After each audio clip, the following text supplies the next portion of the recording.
Hello, everybody. I'm Ron Partlow from Mutant, and this is the Mutant team that came to the Arnold UK this year. Thanks for coming down. We got my partner in crime, Dusty Hanshaw. You might know us from the It's Just Bodybuilding podcast. We got Sergio, Oliva. Horrible. I did that just for you. Sergio Oliva. There we go. We got Shaun, Clarida, two-time 212 Mr. Olympia. We got six-time Miss Olympia, Andrea Shaw. And we have four-time Arnold Strongman champion, Mitchell Hooper. And we're here for all of your questions, I guess. She's gonna, there she is right there. She's gonna do some questions for us. I think Sergio should go first. Oh. Mic up. So we don't have a moderator for this one, so if anyone has any questions at all across the board, bodybuilding, strongman, anything you want, just throw your hand up in the air, she'll bring a mic over, and you can fire away any and all questions you guys have.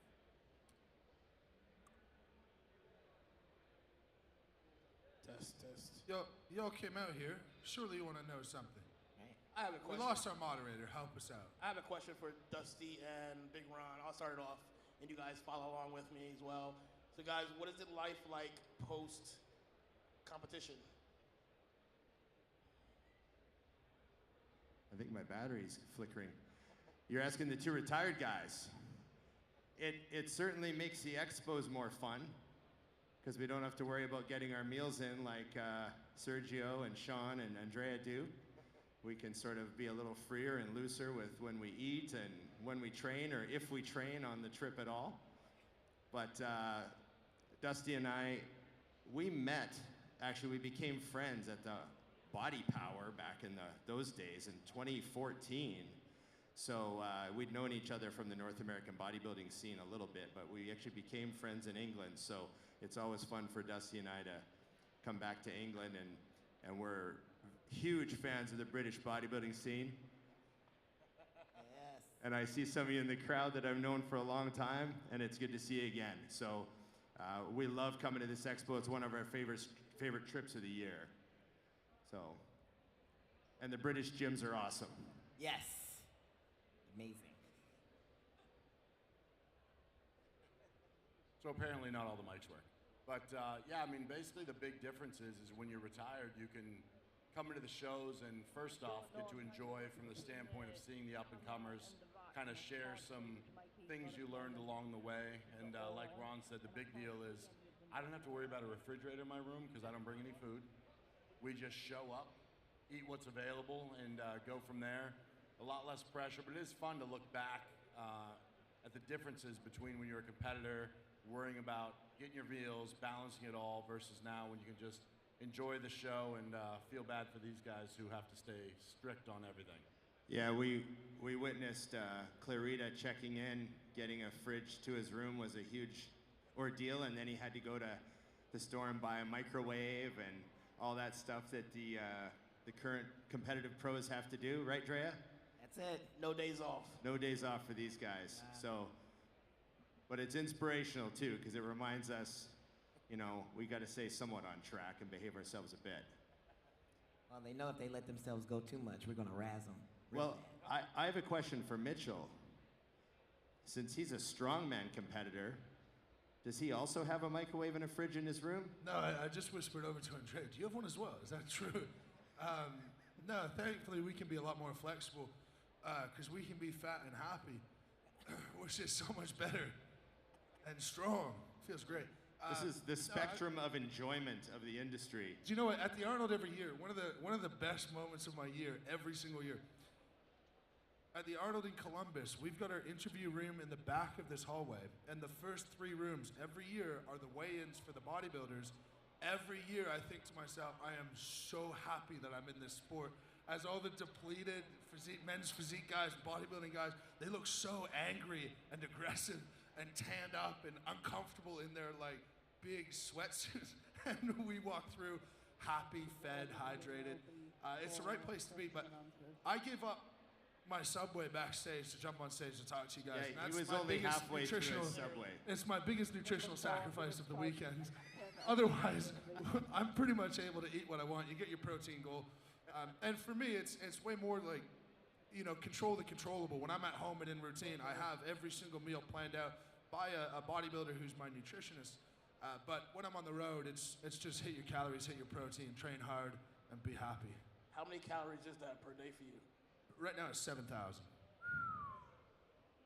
Like 2 days worth of me. But it's a happy 7,000. Like my lunch includes Rice Krispie squares, and you know, I get 150 to 200 grams of carbs in and around my workout, which is like partially powdered carbs, candies, stuff like that. So, yeah, dude. We all chose Yeah. the A wrong bodybuilder. Sean, candy during workout, brother. It's how it goes. Mitchell's the king of the ab shot. He eats your body weight in candy. 41 pounds of candy a day. Wow, a Switching bodybuilder. over to strongman. Now, I got to ask a question of the three current competitors. We have Sergio, Shaun, and Andrea. Who's the strictest of the three of you when you're on the road? Not prepping for a show, just off season. But who's the strictest off season? I have to say Andrea. She's off season, wherever she is in the world. I watch her stories. She's got her fish. She's got her potatoes. She packs everything, weighs everything. Doesn't miss a meal. So I don't know about you two guys, but for us at least, I know I can speak for Dusty. Fish is a prep only. That's not an off-season food. Unless it's fried. Except for sushi. Except for okay. Sushi count here. Yeah, it used to be. I started to change over the years. It's just like, you know what? If you can start to stay ahead of the curve and widen the gap, I was like, you know, fish may not be so bad to embrace in the off season. It is. But the fish and chips here was delicious. Yes. Yeah. Oh, yeah. Now, how has traveling changed for you from one-time Miss Olympia to six-time Miss Olympia? Gotta be more prepared. Gotta be much more prepared. We're talking like cooking 2 weeks in advance sometimes, because like even for the last 5 weeks, I've been on the road every week for the last 5 weeks, and I'm still going. So I still got 2 more weeks to go. We got FIBO coming up, and then I have my show coming up next week in Arizona. So it's about being prepared and figuring out Instacart and Costco. What about shopping in different countries? If I bring enough protein, I can only shop on the vegetables, which makes it easy. So I bring Okay. my own rice cakes, I bring my own potatoes, I bring my own fish, I bring my own like beef, and then all I need is the veggies. So it's usually pretty easy. You bring your own potatoes. Oh yeah. That's so weird. I don't know. I'm like you guys, just listening to this, being like, why are we doing this? It sounds crazy. Japanese fried potatoes? There's something so intimidating about you. And let me explain. After you won the Olympia and the Arnold, I haven't seen anyone with such low body fat, so depleted, and still so happy. And when someone can be that content while suffering so badly, you know that they're a problem. For sure. Gotta have a special place. For sure. Wink, wink, nudge, nudge. But feels good when the cheat meal after the show comes. Yes. Now, what about Clarida? Yeah. You've talked a lot about all the countries you've been to, and especially with Sergio too. Sergio's been to a lot of countries for bodybuilding. How have you, like, are there certain things you look forward to when you go certain places, or certain things you can say were highlights food-wise? Yeah, I've been to a lot of places. I think my favorite place to visit has been Japan. I've been there twice. I was there last year when I did the show. And Japan McDonald's is on another level. Like, I've never witnessed the type of burgers on a menu, and even just the workers themselves. There's no cell phones allowed when they're working, and they're very precise. Teriyaki burgers. Everything was absolutely amazing in Japan. What about you, Sergio? I've heard this McDonald's story 3 times already since I've been here. This guy loves McDonald's. Have you been to Japan? Yeah, I've been to Japan. The Wagyu for sure all day. I can eat anywhere. The only places that are a little tough are India. India was a little tough. And China. China, it's like a thing to sit down. They have the revolving table. They don't eat any carbs. It's just gutted fish and animals and 1,000-year-old eggs. That's the only place I've been to where I think I literally lost 20 pounds. Right, right. I'm a very picky eater, so it's a little hard for me sometimes. But coming to England is no problem. You know? Fish and chips. Chips. Fish and chips, yeah. Glorious. I personally love competing overseas, outside the U.S. because I feel like, you know, for those people out there in Japan and China, like they don't get to witness us on this side of the world. So for us to be able to go out there, like they're just like blown away, just be able to shake your hand, take a picture, and they treat you like, you know, you're kings and queens out there. So it's been amazing. You know? So, with you guys and how long you've been traveling, competing, doing all those things, what has the social media and the internet game changed for you as far as meeting your fans and the interaction you get between online and in person? Is it kind of cool when you get to see both sides of that spectrum? People know you better? Do they care more, care less? What do you see? Oh, it's outstanding. It almost makes the world feel like it's a smaller place.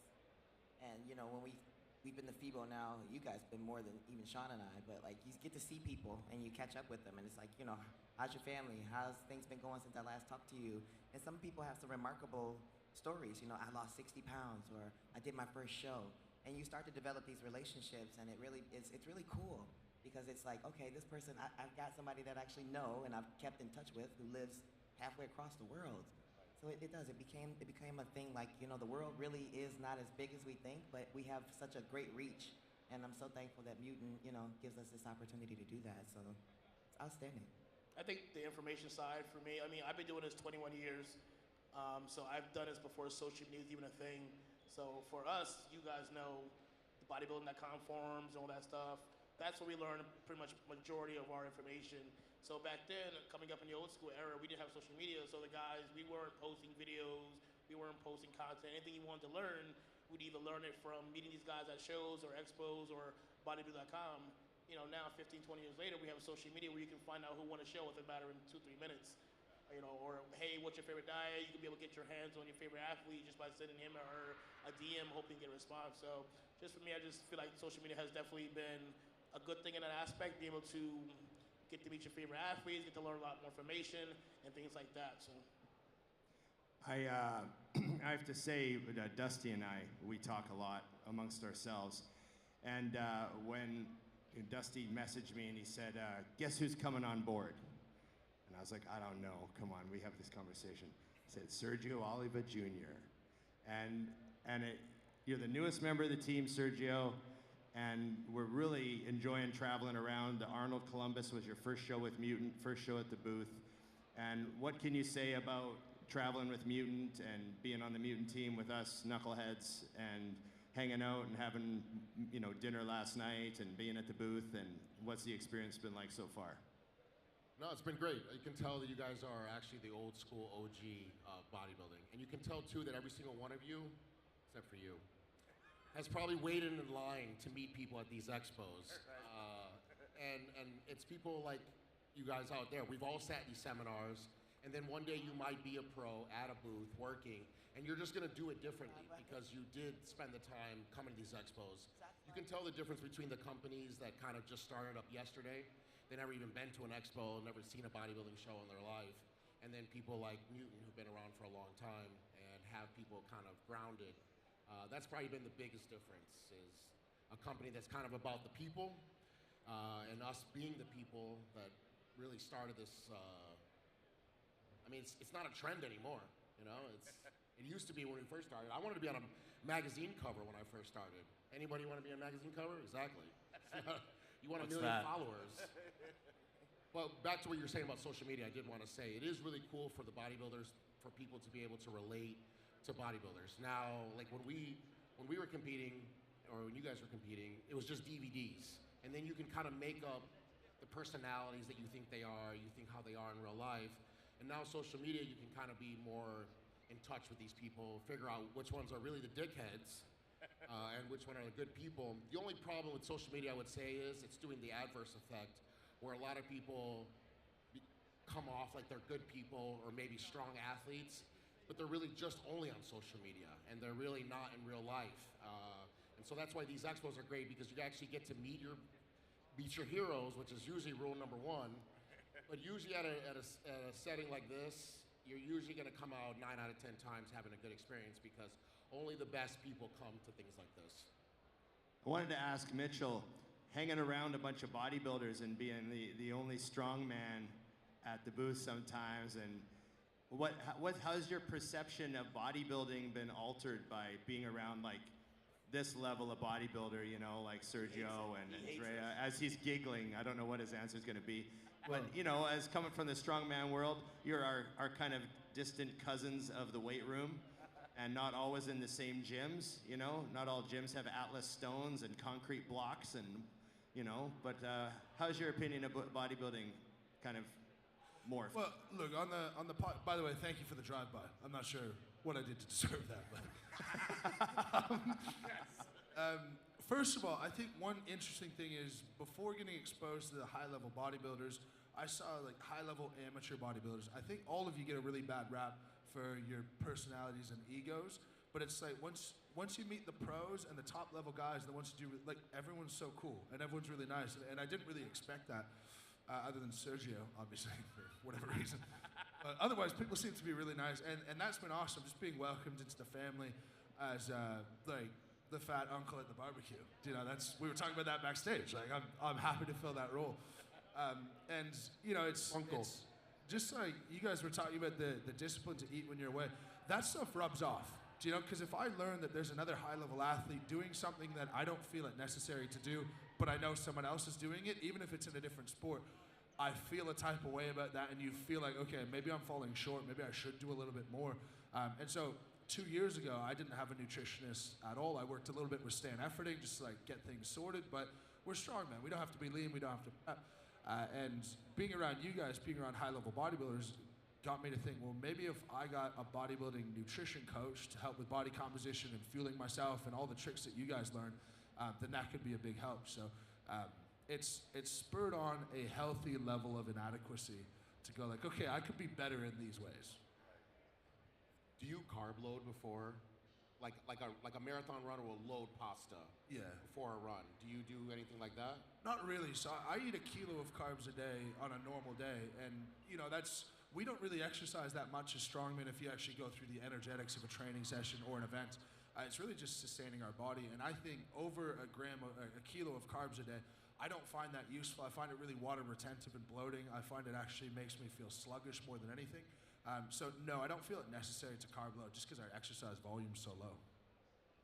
With that, that's something that I learned a little bit about hearing the routine of the world record on Thor's deadlift. How do you guys prepare for these events? Because obviously in the bodybuilding world, everybody here that works out, like, we have a very kind of a routine warm-up before we get to our top things, and you guys don't always have that advantage. How do you approach being ready to attack massive pounds like that, kind of out of nowhere? Are you talking on competition day? Competition. Yeah. One of the important things is if you get yourself stuck into a particular routine, a particular time by which you're going to rest, one big thing for strength athletes that a lot of guys get wrong is you listen to music and then you have your favorite song to turn on and your favorite moment to lift and the perfect hype moment. I did away with music altogether when I trained about 3 years ago, and for me the best psychological thing when it comes to training and being prepared for that to relate to competition is that there's no routine for me at all. You know, most of the time I'll train at 1 o'clock in the afternoon, 2 o'clock, and these will be my meals. But it doesn't bother me if that's 10 a.m. on a weekend and it's one meal short and I just do things slightly differently. And the routine of having no routine, wearing different straps sometimes, wearing different shoes sometimes, and just being pretty chilled out about it, it then makes a 8-minute rest time that should have been a 12-minute rest time. It's fine, it doesn't matter. You know, you think of the elephant bar deadlift at the Arnold's, and they do that rising bar system. So we're done our warm-ups. We do our walkouts, and we start lifting. My opener this year was 930, 940 pounds. We already had 6 of the competitors done lifting. 9 of 10 competitors had already been out there. From my last warm-up to my first lift on stage was about 40 minutes, 45 minutes. And there's no planning for that. You don't know, and you got to be ready to go at any time. And so, like I said, the process of having no routine means that psychologically you don't get yourself wound up. And in my opinion, most of competition variance is psychological, not physiological. So keeping that side in check has done wonders for me. You're purposely disrupting your training in a way so that you're always ready. In a way, yeah. Different straps. That was a good point. Not making sure everything's identical every time. Yeah, but it's not intentional. It's just kind of how I am. Like, I'll just forget my shoes or my wraps. Like, it just happens. And I learned, and I just don't be anal about it because it's always going to be that way. Yeah. So I had another question because I think it involves a lot of people here, whether it's coming back from injury, sickness, vacation, whatever. I think everyone up here, currently obviously Sergio coming back from an injury. How do you advise for people when they're coming back to kind of be able to click back in, hit their highest gear, maybe not let the injury or sickness kind of take them away? Because I've seen a lot of people where they're mentally blocked already. They've lost ground or whatever it is. So how do you personally approach coming back from an injury, and how do you suggest others do? I think at first you do need to just kind of let it settle. I think trying to pretend you're tough or it's not a big deal, I think that's going to have an effect down the road where it comes back and hits you. I think you do need to deal with it, even if it is just crying about it, whatever it is. But then I think you need to figure out what you're trying to use your body for. So like for me, for bodybuilding, it's more of like, how am I going to look aesthetically? You know, can I fix this? Is it going to just be kind of like a little timeout, and then when I come back, I'm full blown? Then that's fine, you know? What I've been trying to honestly do, it sounds so stupid, but there was this movie called Sliding Doors, and it's about like how your life would be if small little things didn't kind of disrupt it. So like you're trying to catch a cab, and you miss the cab. The movie shows like what happens if you had actually got on the cab, or you missed your flight and you actually made your flight. And so I've been trying to kind of do life like that, kind of like a butterfly effect, where I tore my bicep bowling, of all places, which is insane. Were you gonna win? It was actually it was a perfect game. And, well, who knows, maybe a week later I was actually on my way in the car and got in a car accident. And then maybe now I can't compete ever again, where one, I'm bitching about 6 weeks, and the other one, I'm done for life. And I'd be wishing there was something that maybe had kind of deterred me. So that's how I'm personally now dealing with things, but it took me a while to do that. I mean, in the beginning, I've had a setback every year since I've been pro, and usually how I handle it is by being a crybaby and let it fester for a long time, which ends up messing my career up more than the injury did itself. This just happens to be the first time I've actually had to get surgery, so that was a new experience. But yeah, now with all the experiences, and I actually was talking to Brandon Curry last night about it, and he was even saying the only way that you get better at stuff is by having shit happen to you, unfortunately. So I'm on my 18th thing that's happened to me, so I'm handling it great. But most people might not be able to handle it that great when it's your first thing, or you're just trying to get your pro card, and you're like, I remember I packed everything up to try and go do the New York show. I bought a one-way ticket because a sponsor dropped me, and I'm like, no, I'm gonna do the show. I gave Weinberger my word, I'm gonna do it. I bought a one-way ticket, and my power was turned off in my house. It was so stupid. And I went and I won. And I used the money from winning that show to fly back to California. But if I had lost, then I'd be the dumbest idiot ever to buy a one-way ticket to a pro show, your first pro show. So it just kind of depends on what you do with things, because I feel like we're all writing our own stories, and you know, if you can turn a negative into a positive, then yeah, you seem like you're a genius. I'd love to pipe in, because one thing I see that everyday people, that high-level amateurs get wrong, that a lot of top-level people don't, is there's such a difference between this is strongman bodybuilding, this is a thing that I do as part of my life, versus this is my whole identity. And I feel like you rarely meet people who sustain themselves at the top, who it is their self-identity. And if you're injured, sick, you take a step back, and it's not your identity, all you have to think about is how to get your body back to one place. You don't have to think about how you're gonna regain the perception of everyone else. And I see people who get sick or whatever, and I lost 3 pounds. And you're like, yeah, it's fine. Like, but how do I get it back, and how quick, and how far back am I, and will this affect my long-term? And like, if you're so concerned about that, then all of your stress hormones are gonna be through the roof, and your ability to actually recover is gonna be much greater. So I would say dissociating your identity from the actual result in recovery is a massive, massive part. I think that's great advice, because it's something that I pushed a long time ago too, is I think it's important for people to understand that, for example, with bodybuilders, bodybuilding is what you do, it's not who you are. And I feel like Ron and I being here are a prime example of that. Like, our careers ended years ago, but we're still able to come out, be at these events, people can identify with it. And we have fans now that never knew us from the bodybuilding days. They know us from the podcast and things like that. So you don't want to get lost in that. It's the same with your job, whatever. You know, I work with a lot of females that are moms and wives, and I have to remind them every now and then, don't forget you're also Brenda. You're not just mom, you're not just the attorney, you're not just the wife, you know. And I think when people can kind of make sure they keep that one piece of themselves locked, everything else can be moving parts, you know. It's not the end of be all end all with anything. You know, I spent a month in a coma 5 years ago, and it's probably the best thing that ever happened to me. You wake up and you go, oh man, a lot of the things that I thought were important really aren't. So something to think about in your own life. That was 5 years ago? That was a very peaceful month for me. Ron, I remember it like it was yesterday. Some of my best decisions were made in a coma when I wasn't People were making them for you. I do have to say about the injury stuff, Sergio, I wanted to comment that, you know, we saw you 3 weeks ago at the Arnold. Your arm was still in a sling. Your recovery is just amazing. Peptides, baby. Peptides.